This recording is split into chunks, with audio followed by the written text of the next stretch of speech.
Brasil, coração do mundo, pátria do Evangelho, capítulo 19, a independência. O movimento da emancipação percorria todos os departamentos de atividades políticas da pátria, mas, por disposição natural, era no Rio de Janeiro, cérebro do país, que fervilhavam as ideias libertárias, incendiando todos os espíritos. Os mensageiros invisíveis desdobravam sua ação junto de todos os elementos, preparando a fase final do trabalho da independência, através dos processos pacíficos.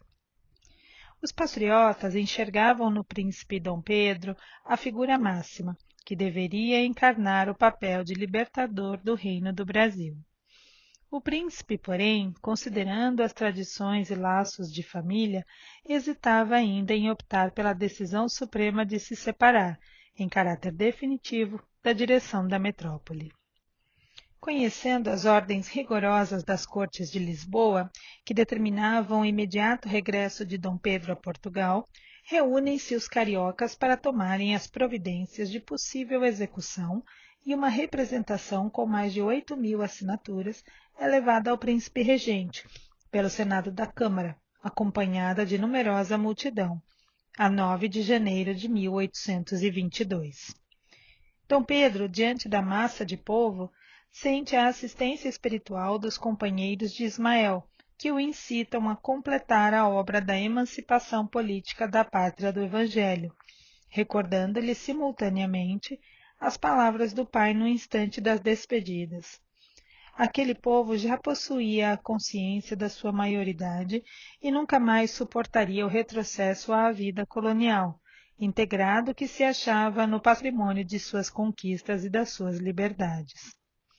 Em face da realidade positiva, após alguns minutos de angustiosa expectativa, o povo carioca recebia, por intermédio de José Clemente Pereira, a promessa formal do príncipe de que ficaria no Brasil, contra todas as determinações das Cortes de Lisboa, para o bem da coletividade e para a felicidade geral da nação.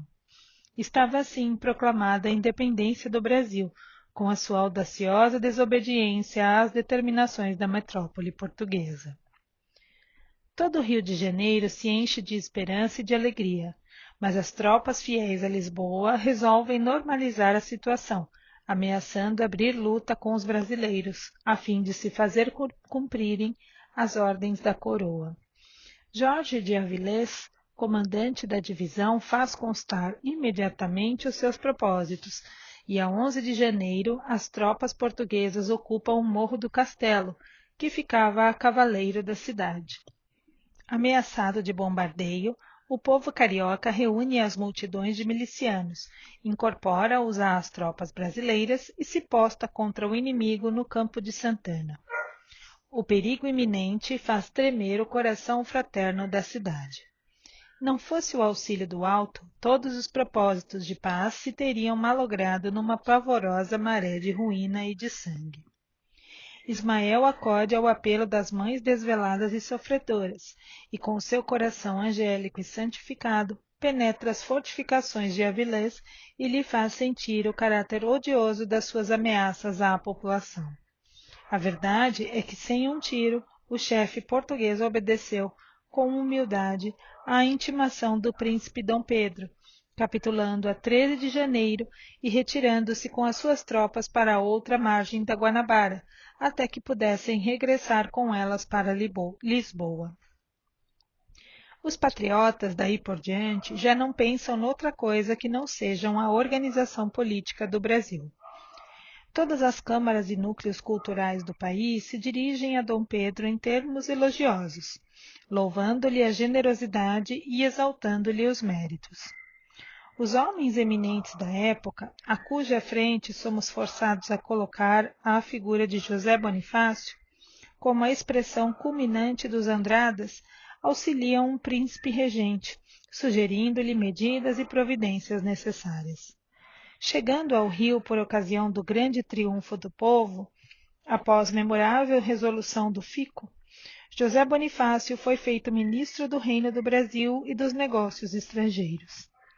o patriarca da independência adota as medidas políticas que a situação exigia, inspirando com êxito o príncipe regente nos seus delicados encargos de governo. Gonçalves Ledo, Frei Sampaio e José Clemente Pereira, paladinos da imprensa da época, foram igualmente grandes propulsores do movimento da opinião, concentrando as energias nacionais para a suprema afirmação da liberdade da pátria. Todavia, se a ação desses abnegados condutores do povo se fazia sentir desde Minas Gerais até o Rio Grande do Sul, o predomínio dos portugueses desde a Bahia até o Amazonas representava sério obstáculo ao incremento e consolidação do ideal emancipacionista. O governo resolve contratar os serviços das tropas mercenárias de Lord Cochrane, o cavaleiro andante da liberdade da América Latina. Muitas lutas se travam nas costas baianas e verdadeiros sacrifícios se impõem aos mensageiros de Ismael, que se multiplicam em todos os setores com o objetivo de conciliar seus irmãos encarnados dentro da harmonia e da paz, sempre com a finalidade de preservar a unidade territorial do Brasil, para que não se fragmentasse o coração geográfico do mundo. José Bonifácio aconselha a Dom Pedro uma viagem a Minas Gerais, a fim de unificar o sentimento geral em favor da independência e serenar a luta acerba dos partidarismos. Em seguida, outra viagem com os mesmos objetivos realiza o príncipe regente a São Paulo. Os bandeirantes, que no Brasil sempre caminharam na vanguarda da emancipação e da autonomia, recebem-no com o entusiasmo da sua paixão libertária e com a alegria da sua generosa hospitalidade. E enquanto há música e flores nos teatros e nas ruas paulistas, comemorando o acontecimento, as falanges invisíveis se reúnem no Colégio de Piratininga. O conclave espiritual se realiza sob a direção de Ismael, que deixa irradiar a luz misericordiosa do seu coração. Ali se encontram heróis das lutas maranhenses e pernambucanas, mineiros e paulistas, ouvindo-lhe a palavra cheia de ponderação e de ensinamentos. Terminando a sua alocução pontilhada de grande sabedoria, o mensageiro de Jesus sentenciou: A independência do Brasil, meus irmãos, já se encontra definitivamente proclamada. Desde 1808, ninguém lhe podia negar ou retirar essa liberdade.